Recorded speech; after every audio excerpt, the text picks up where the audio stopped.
O Supremo Tribunal Federal encerrou hoje os interrogatórios dos réus do chamado Núcleo Central, do que é intitulado na denúncia um plano de golpe, elaborado em 2022. Por mais de 2 horas, o ex-presidente Jair Bolsonaro ficou frente a frente com o ministro Alexandre de Moraes, do STF. Luciana Amaral acompanhou os depoimentos, traz as últimas informações ao vivo de Brasília. Boa noite, Luciana. Boa noite, William. Muito boa noite a todos que nos acompanham aqui no WW nesta noite de terça-feira. E olha, realmente, então, foi a primeira vez que Jair Bolsonaro ficou frente a frente com o ministro Alexandre de Moraes dentro deste inquérito da trama golpista.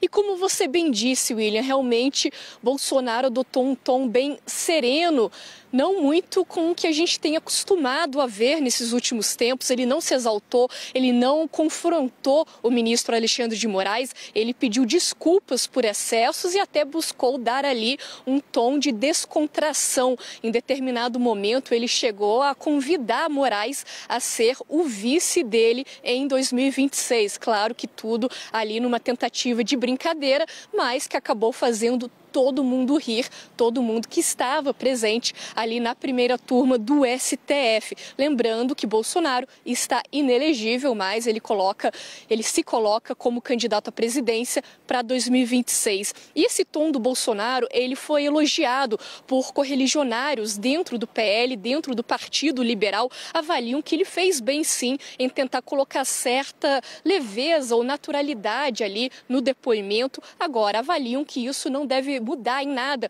o resultado final do julgamento, que para oposição, para os membros do PL, Bolsonaro deve ser sim, então, condenado pela suposta trama golpista. É isso que eles acham que vai acontecer. Já na oposição, tem uma avaliação de que o Moraes foi inteligente em se mostrar ponderado, até a esboçar ali alguns sorrisos e ser paciente em determinados momentos na condução de todos esses depoimentos. Já pelo lado dos governistas, existe uma avaliação de que tudo seguiu o script esperado, de que realmente não teve maiores surpresas ou então reviravoltas que possam mudar ali o encaminhamento jurídico da situação até o momento. Então, o Bolsonaro, ele foi quem falou no início da tarde, mas também outras 5 pessoas foram ouvidas. Pela manhã foram ouvidos o almirante Almir Garnier, ex-comandante da Marinha, também Anderson Torres, ele que foi ex-ministro da Justiça, ex-secretário de Segurança Pública do DF, general Augusto Heleno, também o ex-ministro da Defesa, Paulo Sérgio Nogueira, e o ex-ministro da Casa Civil, Walter Braga Neto. Todos negaram qualquer envolvimento, qualquer participação na suposta trama golpista. E só para complementar, porque um dos depoimentos mais esperados foi o de Walter Braga Neto, ele que está preso desde dezembro, foi o único ouvido por videoconferência justamente por estar preso, e ele disse que jamais ordenou algum ataque aos chefes militares, negou ter dado dinheiro ao Mauro Cid para bancar o acampamento em frente ao quartel-general do Exército aqui em Brasília. Então, com esses depoimentos, está encerrada essa fase dos interrogatórios desse núcleo central, que é tido como núcleo central da trama golpista. Volto contigo no estúdio, William. Obrigado, Luciana. Boa noite para você aí em Brasília. Nós separamos alguns momentos que consideramos importantes para que você tome conhecimento de como Bolsonaro se colocou ao ser interrogado pelo juiz Alexandre de Moraes. Confira. Qual era, concretamente, o fundamento que o réu tinha para poder alegar fraudes, que havia fraudes nas eleições, fraude nas urnas eletrônicas e que os ministros do TSE, citados nominalmente, à época os ministros do Supremo, que faziam parte do TSE, do ministro Barroso, o ministro Fachin e eu, estariam direcionando as eleições. Não tem indício nenhum, senhor ministro. Tanto é que era uma reunião para não ser gravada, um desabafo, uma retórica que eu usei. Se fosse outros 3 ocupando, teria falado a mesma coisa. Então, me desculpem, não tinha essa intenção de acusar de qualquer desvio de conduta dos senhores 3. Essa foi a minha retórica, que usei muito enquanto deputado e depois como presidente, também buscando aí o voto impresso como uma forma a mais de termos mais uma barreira, né, para evitar qualquer possibilidade de se alterar o resultado de umas eleições. Para o bem da democracia, seria bom que algo fosse aperfeiçoado para que não pudesse haver qualquer dúvida sobre o sistema eletrônico. Se não houvesse essa dúvida, com toda certeza, nós não estaremos aqui hoje. No dia 7/12, o senhor se recorda da reunião com o ministro, então ministro da Defesa e os comandantes militares? Conforme falou o general Freire Gomes, talvez foi nessa reunião, nós estudamos possibilidades outras dentro da Constituição. Chegou uma minuta, um documento, um esboço, como o senhor queira chamar, por parte do assessor Felipe Martins. O senhor teria enxugado, alterado alguma coisa e teria, nessa reunião do dia 7, mostrado ao comandante, ao almirante Garnier, ao ministro, então ministro Paulo Sérgio, e ao comandante Freire Gomes? Não procede o enxugamento, né? Tinha os considerandos. Tanto as informações que eu tenho que não tenho na fotografia do telefone do coronel Cid, não tem o cabeçalho, nem o fecho ali. O sentimento de todo mundo é que não tínhamos mais nada que fazer. Se tivesse sido feita uma coisa, seria lá atrás, via Congresso Nacional, não foi feito, então tínhamos que entubar o resultado das eleições. Posso fazer uma brincadeira? O senhor que sabe. Eu perguntaria aos seus advogados antes. Eu gostaria de convidá-lo para ser meu vice em 26. É isso aí. Eu declino novamente. Renato, começando por você, há aspectos jurídicos importantes a serem considerados e, sobretudo, os aspectos políticos. Eu vou começar pedindo a sua ajuda para a gente entender do ponto de vista jurídico o que se viu hoje significa em termos do processo criminal. Hoje nós vimos o exercício de autodefesa do réu.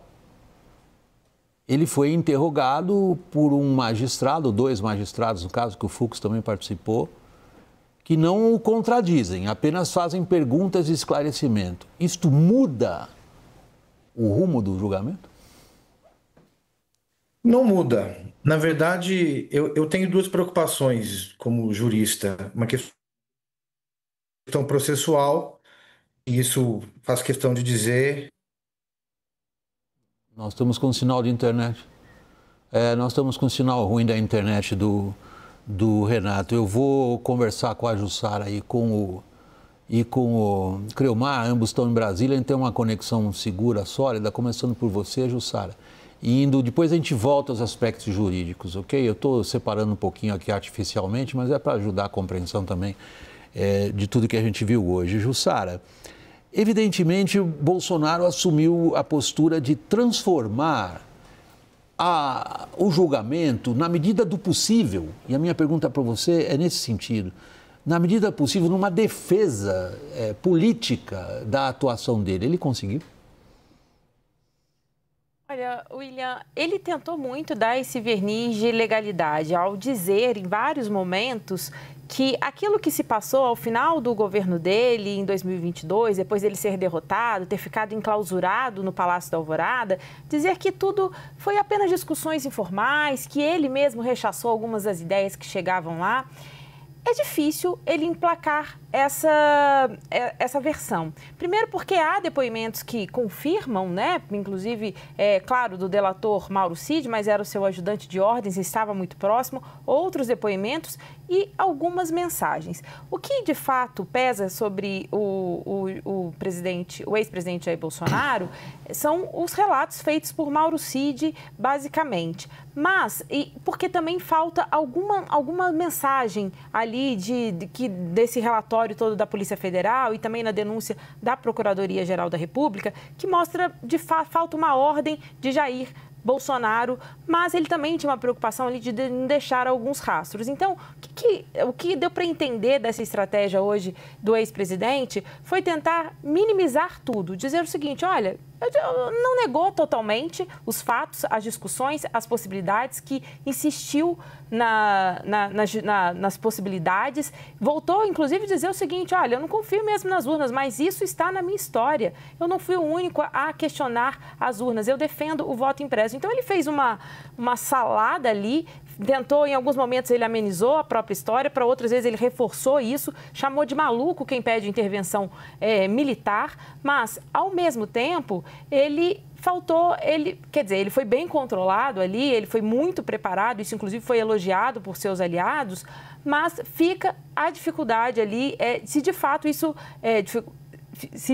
ele conseguiu convencer a primeira turma ali sobre os seus posicionamentos. Renato, enquanto a gente esperava que se restabelecesse a sua conexão, a Jussara já nos levou, de certa maneira, a examinar alguns aspectos mais específicos do embate jurídico. Você ia dizendo que tinha um temor em relação ao processo. Você podia completar seu argumento? A minha opinião é que... Tá me ouvindo bem, William? Sim, estamos sim. Por favor, prossiga. A minha opinião é que não muda a configuração do possível resultado. O interrogatório é um ato importantíssimo e a própria consideração que foi feita hoje pelo ministro Alexandre de Moraes é absolutamente natural, inclusive esperada. É que eu tenho questões que envolvem receios com a condução do caso, do aspecto processual, e aí eu acredito que haja equívocos importantes que precisam ser referidos. Agora, com relação à postura do ex-presidente, de fato, não só não muda, mas eu ouvi com muita atenção e eu tenho para mim que o ex-presidente colocou, ele confrontado com questões jurídicas, ele deu respostas políticas.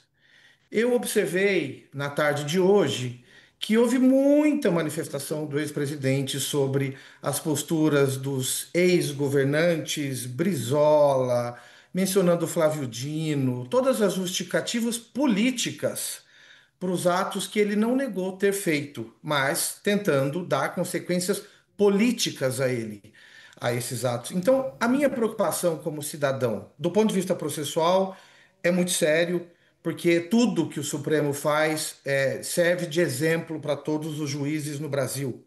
Mas do ponto de vista do aspecto de mérito, digamos assim, dos atos gravíssimos que são os em julgamento, eu vejo também uma tentativa de diminuição desses atos, porque parece que houve dois mundos distantes ali.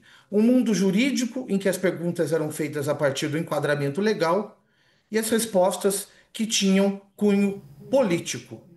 Isso poderia gerar alguma preocupação, mas, voltando à sua pergunta, William, não muda a condução do feito daqui para frente. Mas você aponta um aspecto importantíssimo, me parece, Renato, que a gente registra ao longo do julgamento de várias personalidades em várias épocas da história recente, no mínimo de 100 anos para cá, no qual agentes políticos de grande expressão, Bolsonaro é um agente político de grande expressão, transformam um tribunal onde são acusados numa plataforma de defesa política da sua atuação.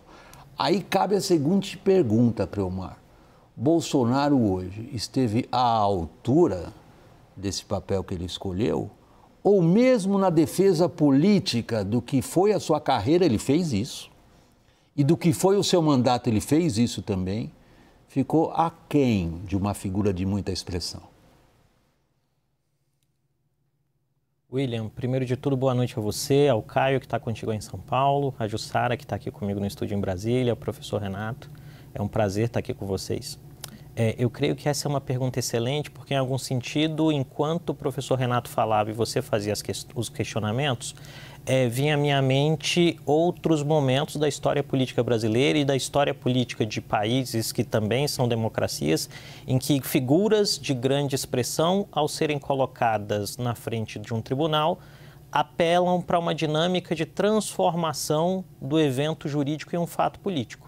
Nós temos hoje Jair Bolsonaro no banco dos réus, mas há alguns anos no passado recente nós tínhamos Lula e um embate entre Lula e o então juiz Sérgio Moro acerca daquilo que eram os eventos de investigação sobre mensalões, petrolões e os elementos daí derivados. Hoje, em algum sentido, nós vemos Bolsonaro tentando, como a Jussara disse muito bem, dar um verniz de legalidade aos seus atos e construir uma dinâmica, uma retórica que quase chega à lógica do pedido de desculpas que é feito em algumas vezes durante o seu depoimento. Eu creio que, para responder objetivamente à sua pergunta, a questão fundamental é o quanto que esse Bolsonaro de hoje desrespeita o Bolsonaro, o personagem presidente da República, porque em algum sentido nós podemos dizer que são dois personagens políticos distintos. É como se Bolsonaro hoje, no banco dos réus, dissesse ao juiz, olha, aquilo é um personagem que eu construí para ter votos e chegar à presidência da República. Como as coisas não funcionaram do jeito que eu queria, eu tive que aumentar o volume do personagem para, ao final do dia, conseguir angariar mais militância. Os impactos disso sobre a própria figura do Bolsonaro me parecem importantes. Por quê? Porque Bolsonaro me parece entrar nesse julgamento muito ciente de que será condenado. Mas tem um elemento que nós tratamos com muita profundidade na Dharma no cotidiano, que é Bolsonaro tem como grande missão transformar a eleição do ano que vem em um plebiscito sobre ele. Porque esse é o único jeito que ele tem de, dado uma condição em que Lula seja derrotado ou o candidato do governo seja derrotado, ele possa receber um indulto de um candidato que lhe deva o favor da eleição. Então, eu creio que esse é o elemento central desse primeiro questionamento posto. Se eu seguir o raciocínio do Creomar, as últimas consequências, obrigatoriamente eu tenho que te fazer a seguinte pergunta, a você, Caio, repórter político. Se é a intenção do Bolsonaro que as próximas eleições sejam um plebiscito sobre ele conseguiu encantar quem hoje na performance política diante do tribunal? William, o Bolsonaro hoje ele sentou na cadeira sabendo que o jogo já está definido e que ele está condenado. E uma vez sabendo que o jogo já está definido e ele está condenado, lhe restava, na condução das respostas, dar respostas mais políticas do que técnicas e deixar a técnica para os seus advogados, que é o que eles fizeram nos momentos em que foram instados a fazê-lo. Né? Então, acho que o grande debate de hoje, de todo esse julgamento, é o quanto ele é técnico, o quanto ele é político. Porque se todo mundo aqui concorda, e todos nós concordamos, você no seu abre, pessoal, de que ele já está condenado, então não deveria nem haver processo. Porque se ele já está condenado, e eu acho que ele está condenado, e eu acho que ele vai preso em setembro ou em outubro. Então não tem o devido, né? Então o processo, para quê? O processo. Se todo mundo acha que ele vai preso, não, mas, né? E que ele será condenado. Caio, quem o condena não somos nós, sim, somos os juízes. Sim, a afirmação que a gente faz é que esses juízes o condenarão. Eu não estou condenando. Sim, mas não, nós não estamos condenando, William. Mas nós temos a percepção de que ele será condenado e preso. Sim, essa percepção temos. Sim, e todos os sinais que o Supremo dá são todos nesse sentido. Então, o que lhe resta fazer, se ele já está condenado e preso, é fazer e promover uma defesa política. Num tom abaixo, e acho super interessante o que o Creomar coloca, o Bolsonaro de hoje desrespeita, né? Não parece o Bolsonaro que estava na Paulista aqui, 7 de setembro de 2021, xingando o Alexandre de Moraes de canalha. E ele fez isso. Hoje um tom abaixo, mas ele tem que jogar com as armas que ele tem na tentativa de conseguir, citou até a idade hoje, né? 70 anos, a gente fui checar hoje, ele é de 21 de março de 55, ou recém fez 70 anos, justamente porque a partir dos 70 anos ele tem benefícios de uma pena menor. Então ele sabe que ele está condenado. E os analistas sabem que ele está condenado e preso. Então o que lhe resta é fazer uma defesa política, jogando e projetando também 2026 e os argumentos todos políticos. Agora, claro, né? O Flávio Dino, quando fez, tinha sido derrotado, não era o presidente da República, os outros não estavam num cargo como que ele tinha. As leituras todas que ele faz do estado de sítio, do artigo 142, partem de premissas equivocadas de que houve uma fraude nas eleições, e isso nunca foi constatado. Eu sigo a tua constatação que o caminho que lhe cabia, ou o caminho que se oferecia a ele, digamos assim, era o da defesa política. Mas a pergunta e eu volto com essa pergunta para você, Jussara. Quão boa foi essa defesa política? Olha, vocês estavam falando um pouco aí de quem que Bolsonaro encantou. Parte da ala mais moderada ali do bolsonarismo disse que ele foi bem, gostou dele estar sob controle, disse que ele fez algum gesto, fez uma meia-culpa ao dizer que ele tem melhorado bastante o seu linguajar, acredite se quiser. Ele fez questão de se distanciar de Jair Bolsonaro, daquele que em 2021, no ato na Avenida Paulista, em 7 de setembro, chamou Alexandre de Moraes de canalha e aí fez um pedido de desculpa. É um esforço digamos assim, para Bolsonaro. Mas, neste mesmo discurso que ele adotou hoje, Bolsonaro correu um risco, que foi justamente o de desagradar, desencantar os seus aliados mais exaltados, mais radicais, justamente aqueles que conseguem mobilizar redes, que vão para a rua, porque ele tem alguns pontos ali que chamam bastante atenção. Ele fala o seguinte, olha, quem pede intervenção militar, tem uns malucos aí. Ele faz questão também, em algum momento ali, sobre o 8 de janeiro, Bolsonaro faz uma questão de se distanciar. Ele praticamente falou, não tem nada a ver com aquilo, porque ó, não é golpe aquilo, mas não tem participação, não tem ligação com isso. Então, Bolsonaro construiu um discurso, né, como ele diz, a sua própria retórica, no sentido de dizer, olha, eu estou melhorando, eu estou aqui pedindo desculpa, eu errei durante o meu mandato. Mas agora, né, nessa fala dele, Alexandre de Moraes, em que ele aproveita ali que Moraes estava bastante ameno também, né, no seu próprio temperamento, tentou fazer uma gracinha ali, mas é pouco para quem está com o tamanho da encrenca que Bolsonaro tem pela frente.